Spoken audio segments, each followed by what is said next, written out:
Bienvenidos, miércoles 9 de noviembre de 2022, así arrancamos Modo Fontevecchia, el programa de Jorge Fontevecchia hasta las 12 del mediodía por Canal Net, por Radio Perfil, para aquellos que van en el auto en esta mañana calurosa, sin duda ya nos vamos a meter con los detalles de una mañana que empieza casi con 20 grados de temperatura, con una semana que se está complicando como muy linda y cálida, podríamos decir la primera enterita cálida desde que arrancó la primavera. Y con, como estamos escuchando en la canción, bastante ruido, ¿no? Ruido interno, como venimos diciendo, durante toda la semana, en los dos principales frentes, en las dos principales coaliciones, tanto la del oficialismo como la de la oposición. Por eso elegimos este tema de Macaco, el grandote. Dice, va a haber quilombo esta cumbia, así lo reza en el estribillo, lo han escuchado todos, no lo estoy inventando yo, como premonitoriamente un relato de lo que es la situación en las dos principales coaliciones políticas del país. Saludo a mis compañeros en el día de hoy que me acompañan aquí. Somos parte del equipo de Jorge Fontevecchia con una producción enorme que trabaja del otro lado del vidrio para acompañarlos hasta las 12 del mediodía. Y vamos a arrancar, si les parece, en la mañana de hoy conversando justamente de todas estas cuestiones con alguien que nos va a poner un poquito blanco sobre negro sobre los principales temas que creo que hoy podríamos definir en dos. Por un lado, lo resultante de la reunión ayer de Juntos por el Cambio. Recuerden ustedes, un Cristian Ritondo saliendo a hablar de los candidatos presentes y dejando, como deslizando esto de que Macri no se presentaría como candidato a las próximas elecciones, pero en verdad después aclarando, yo no dije que no se iba a presentar, sino que hay algunos que han señalado ya que sí van a ser candidatos para el 2023. Y por otra parte, el tema judicial, el revés de la Corte Suprema de Justicia al kirchnerismo más duro, a Cristina, en su decisión respecto al Consejo de la Magistratura, le devuelve el lugar a Luis Juez, a la oposición, para ocupar ese espacio que quería ser, según la oposición, arrebatado por el kirchnerismo. Vamos a hablar, sí, ya la tenemos conectada con Gila Vilker, es investigadora, analista de opinión pública, directora de la consultora 3.0. Gracias, Gila, por atendernos. Soy Nuria Am. ¿Cómo estás? Buen día. ¿Qué haces, Nuria? Un placer hablar con vos. Igualmente. Bueno, ¿cómo estás viendo esto? Estábamos como amenizando un poco la situación de la apertura con este tema de Macaco. ¿Cómo lo estás viendo vos? Mira, lo primero que se me vino a la cabeza cuando vi el fallo es, wow, cuántos frentes tiene el oficialismo abiertos, ¿no? Digamos, en cuántas disputas en simultáneo está embarcado, ¿no? Digamos, el frente judicial, la inflación, bueno, por supuesto la fuga de electores de cara a la disputa electoral del 2023, las tensiones internas en relación entre presidente y vicepresidenta.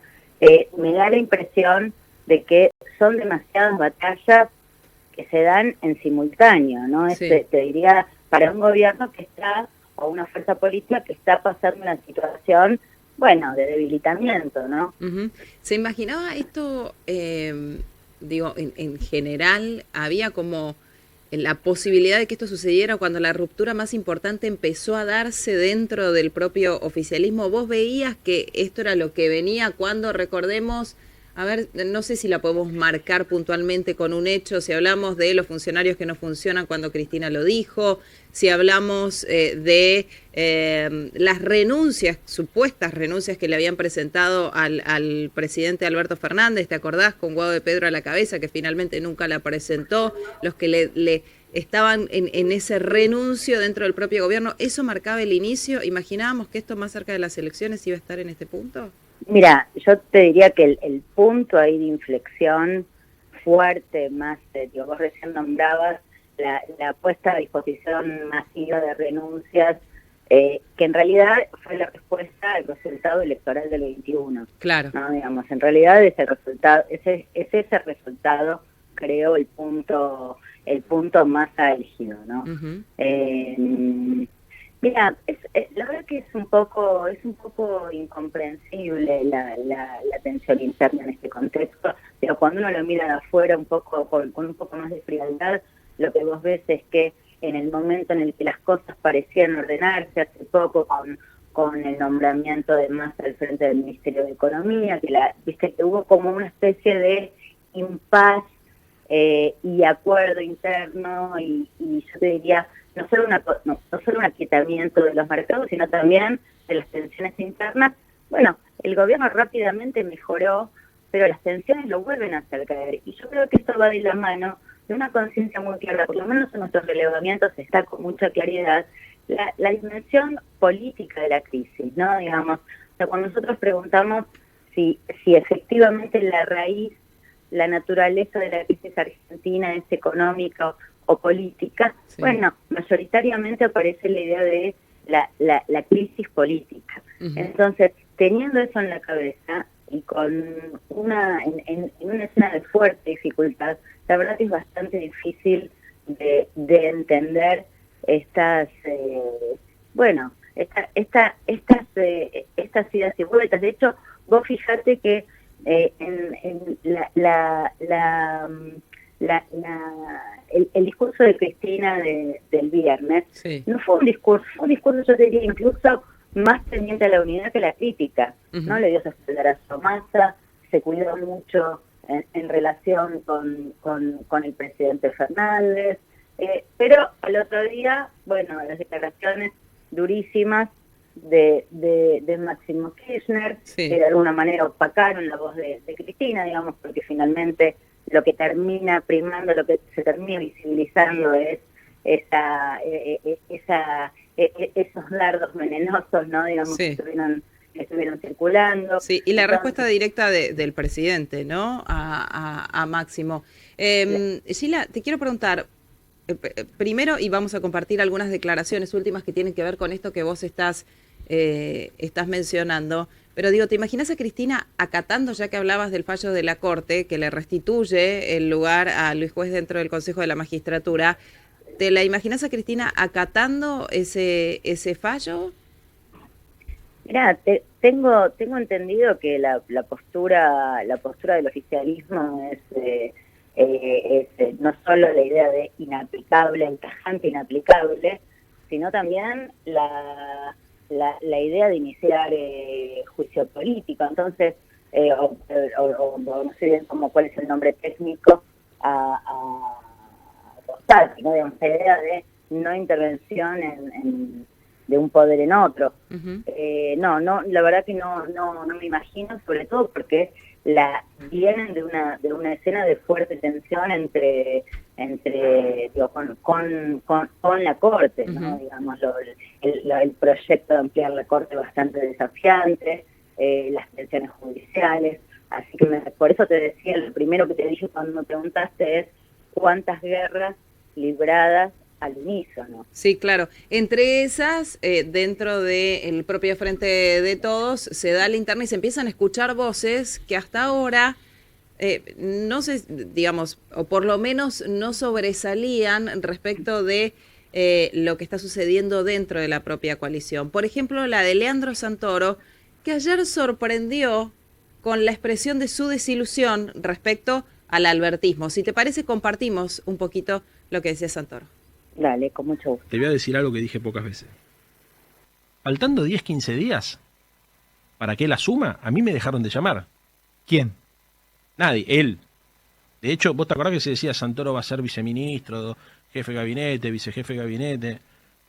Hay un punto donde se gana la elección y vos te das cuenta que todo lo que pasa después que se gana la elección son posicionamientos personales de todos. Pensé que iba a ser viceministro. Y no me llamaron. De hecho, lo llamé a Aníbal y le digo, che, los periodistas me llamaban y decían, ¿qué vas a hacer? Y le decían, loco, no tengo información. Me dice, bueno, escribile a Alberto y preguntale directamente. Entonces le mandé un mensaje y le dije, che, ¿tengo lugar en el gobierno? Y me dice, vos nunca me pediste nada. Digo, sí, es verdad, pero ¿qué hay que pedir? Le digo, ya a mí no que se me ocurrió que te tengo que llamar para pedir. Me dice, bueno, habla con Santiago. Bueno, nada, yo estuve 100 días sin hablar con él. Llamé a Santiago, me quisieron, me dice, bueno, no nos dijiste nada. Bueno, está bien. no tengo nada que decir, me dijeron, bueno, te armamos una secretaría, y en pedo, le digo. No, porque hay tareas que vos podrías armar, buscamos un... Le dijiste así, Digo, no, olvídate, bien pedo. Uno a ver, puede imaginar que este tipo de diálogos existen, ¿no? Bueno, no me pediste nada, no, te armamos, te inventamos una secretaría, pero digo, escucharlo así es tan crudo, ¿no? Como que los cargos se inventan, como, bueno, estaba esperando que me llamaran, que me pusieran en un lugarcito, no, pero si no me lo pediste, ¿por qué iba a dártelo? Yo te voy a decir algo, mira, es tremendamente descarnada la charla que tiene Santoro con Fantino, ¿no? Sí, con Fantino. Tremendamente descarnada. Y yo creo que pone foco sobre uno de los elementos que hoy más empujan el enojo con la política, ¿no? El divorcio de la ciudadanía respecto de la política, y tiene que ver con el egoísmo.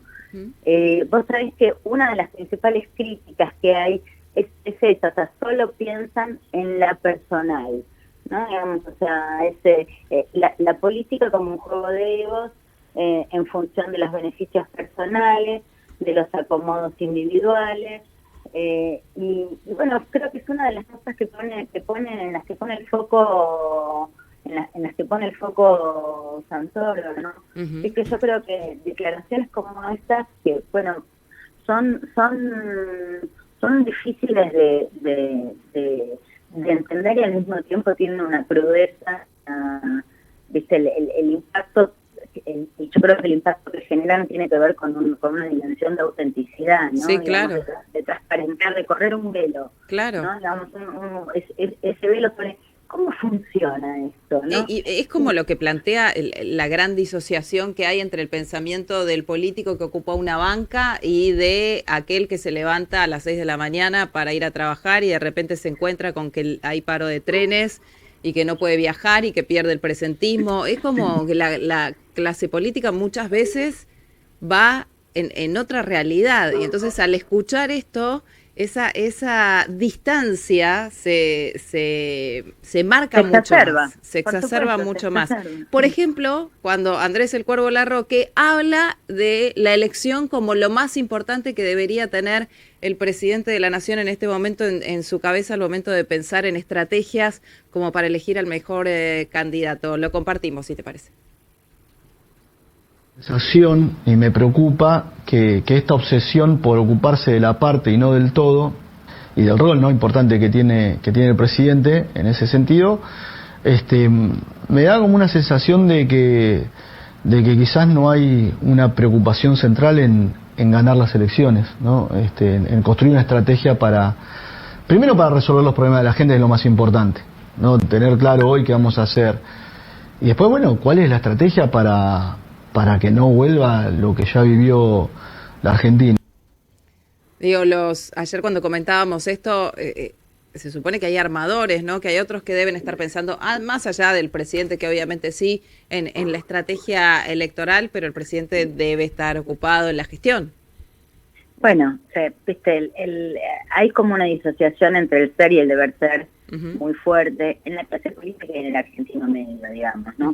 Pero respecto a la clase política, digo, la dinámica electoral de elecciones cada 2 años, recambio presidencial cada 4, bueno, es una dinámica que, digo, cada vez más los argentinos ven con claridad, que es, digo, a ver, que lo electoral marca la dinámica de gobierno permanentemente. Entonces también es algo, digo, esto yo creo que no es algo que tenga que ver con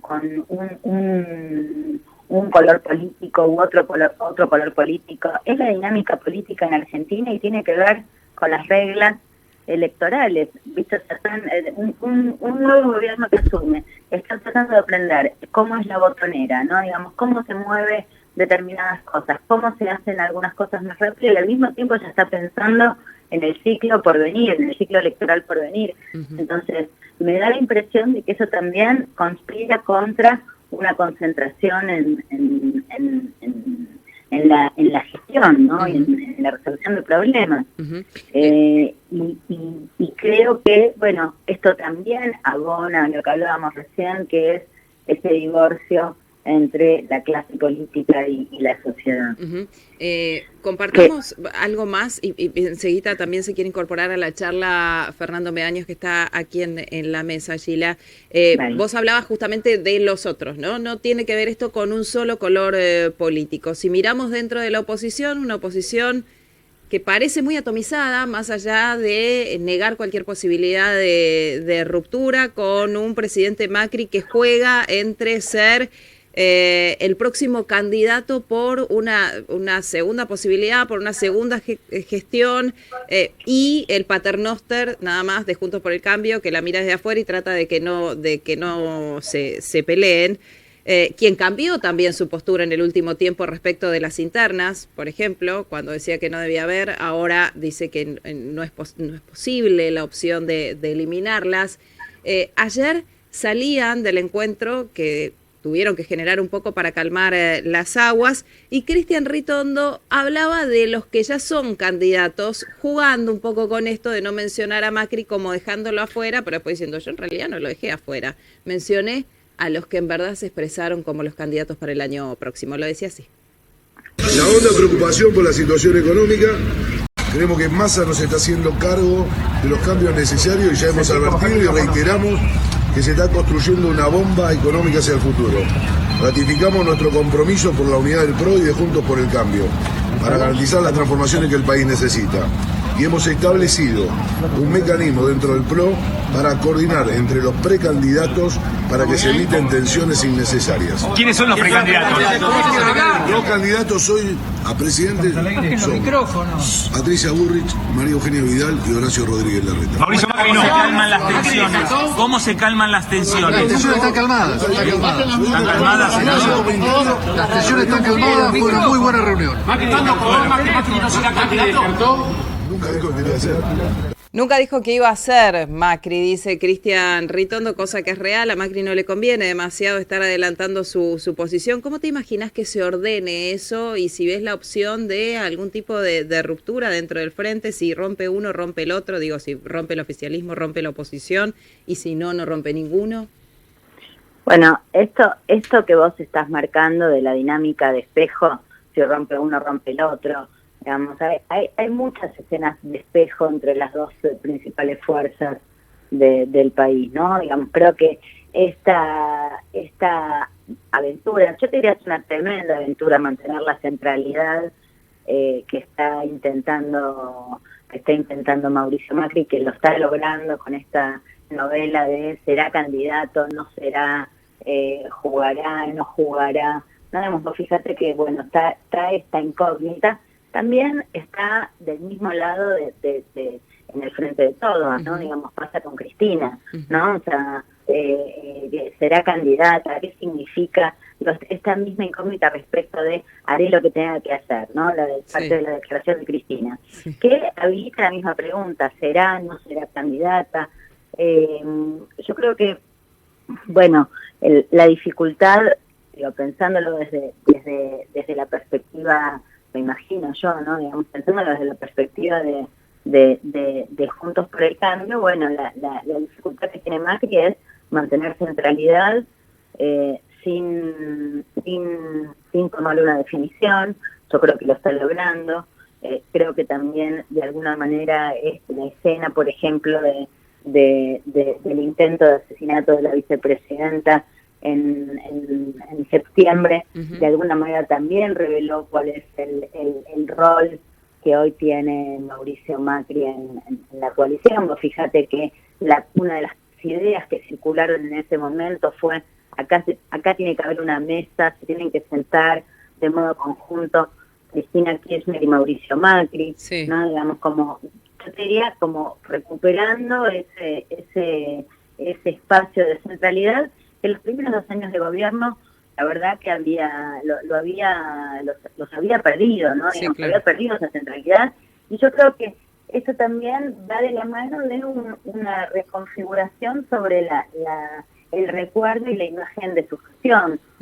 Vos sabés que, bueno, la asignación de responsabilidades, vos sabés que el pasado siempre se ilumina a la luz del presente. Entonces, bueno, yo creo que por lo menos esto se ve un poco en los estudios nuestros, la asignación de responsabilidades, una especie de principio de exoneración por parte de un segmento del electorado de lo que fue su gestión. Sí. Entonces, creo que ahí hay algo, hay algo que va cambiando, que no es solo, que no tiene solo que ver con qué hacen los dirigentes, sino cómo se reordena la memoria en los electores. Claro, lo que pasa es que, ahí corren el riesgo también de que el ordenamiento de la memoria del elector, nuevamente en la confrontación Macri-Cristina, haga que no tengan opción, dentro del Frente de Todos y dentro de Juntos por el Cambio, el electorado recuerde eso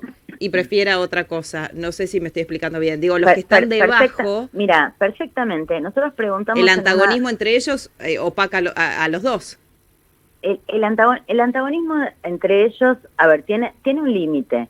Tiene un límite porque, bueno, yo te diría 4 de cada 10 argentinos no tienen interés en, podríamos decir, en jubilar a uno o a otro de estos dirigentes. Por supuesto, cuando uno mira hoy las distintas hipótesis electorales, lo que ve es que Cristina claramente lidera las encuestas por el Frente de Todos de cara al 2023, y lo que ves es que en Juntos por el Cambio, bueno, ese liderazgo está más discutido porque, bueno, la emergente Patricia Bullrich, que viene teniendo un rendimiento cada vez más intenso, tenés, otro jugador que fue una promesa muy importante hasta hace un tiempo, que es Larreta, y que todavía sigue teniendo grandes virtudes para aspirar a ese lugar. Entonces yo te diría, por ahí, esa sí es una diferencia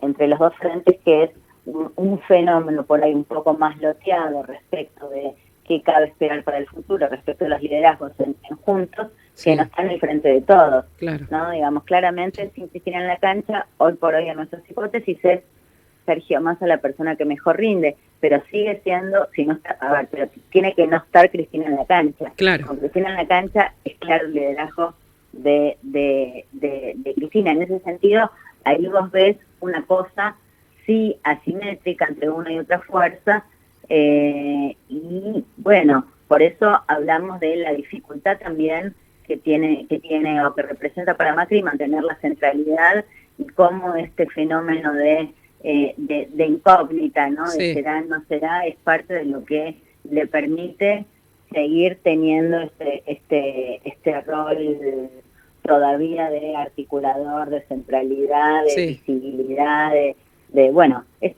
básicamente estar en la cabeza de las personas, ¿no? Estar en las noticias, ocupar agenda. Fer Meaños tiene algunas preguntas para vos, Sheila, también. Buen día, Sheila, ¿cómo estás? Te quiero llevar al tema de la inflación. Hablando de centralidades, la inflación sigue estando ahí en el centro, al tope de las preocupaciones y en el centro del humor social, ¿no? De las preocupaciones que tiene el público. ¿Qué rol crees que va a tener esto en la campaña? Sobre todo considerando que aquí ni Macri ni Cristina tienen nada bueno para mostrar. ¿Hay una percepción de que van a ser necesarios ajustes? Digamos, hay una percepción de que no, para frenar la inflación, entre otras cosas, no va a poder haber una secretaría para un amigo, como en el caso de Leandro Santoro recién que contábamos. ¿Qué percepción real hay sobre soluciones para la inflación? Mira, inflación yo creo que es como el punto clave, y te diría la batalla clave para el oficialismo, ¿no? Digamos, la inflación sigue siendo, y en crecimiento, la principal preocupación de los argentinos, tanto como principal problema del país como principal desvelo personal. Ahí hay como no sé, yo te diría, es un tema que no solo preocupa, desvela, ¿no? Digamos, es como los precios, lo que valen las cosas, las apreciaciones. Nosotros estamos escuchando mucho una frase que es los precios suben más que la inflación, ¿no? Digamos, como una especie de como sería incluso crisis de la noción de inflación, ¿no? Digamos, ya no alcanza para explicar lo que pasa con los precios, ¿no? Entonces, sí, ciertamente la centralidad de la inflación de cara a la escena electoral es total, y al mismo tiempo, bueno, tampoco hay una perspectiva clara de que esto pueda solucionarse. Una de las principales palabras que aparecen por parte de la ciudadanía, sobre todo los electorados más cercanos al oficialismo, es control, ¿no? Digamos, como una demanda de control que pareciera que no se hace, digamos, ¿no? sobre las empresas. En el caso de los electores opositores, lo que aparece muy fuerte es la idea de basta de mentir, emisión cero o de déficit fiscal, ¿no? Digamos, como distintos encuadres o distintas lecturas de la raíz del problema, ¿no? Digamos, en un universo de especulación que requiere que el gobierno ponga en acto el control, y en otros electores esta idea de impericia vinculado a gastos banales, por eso la idea de achicar el déficit, no gasto, el foco puesto en el gasto banal del Estado o en el gasto político. Claro, pero digo, en ese plano, el que tendría mayores responsabilidades de todos los actores que estamos hablando sería Sergio Massa, digamos, es a quien, digamos, tiene más cerca la botonera para lograr ese control que pide la sociedad. Mira, recae sobre las espaldas de Sergio Massa, sin lugar a dudas, y Massa aparece ahí como un actor clave de cara al bienestar argentino. Al mismo tiempo, pensando un poco, vos me preguntaste por el 23, pensando en la dinámica electoral, al mismo tiempo yo te diría, es condición sine qua non para poder librar más o menos exitosamente la escena electoral, digamos, ¿no? O sea, por eso te digo, es un fenómeno clave. Si la economía no reacomoda, si no se recupera un poco el poder adquisitivo, si la inflación no entra en una pendiente descendiente, bueno, las dificultades del oficialismo se van a incrementar, y a la inversa, si esto logra revertirse un poco, bueno, el oficialismo vuelve a tener o podría llegar a tener una chance, ¿no? Entonces, es el fenómeno clave ahora. En términos de expectativas, hoy los argentinos tienen las expectativas por el piso, ¿no? Digamos, y me da la impresión de que recién decíamos, bueno, es el fenómeno clave. Al mismo tiempo, digamos, puede haber una serie de acciones del ministro, que la verdad que el ministro de Economía está laburando con intensidad y ha logrado estabilizar y ha logrado una serie yo te diría, de objetivos cumplidos, pero en la medida en que la inflación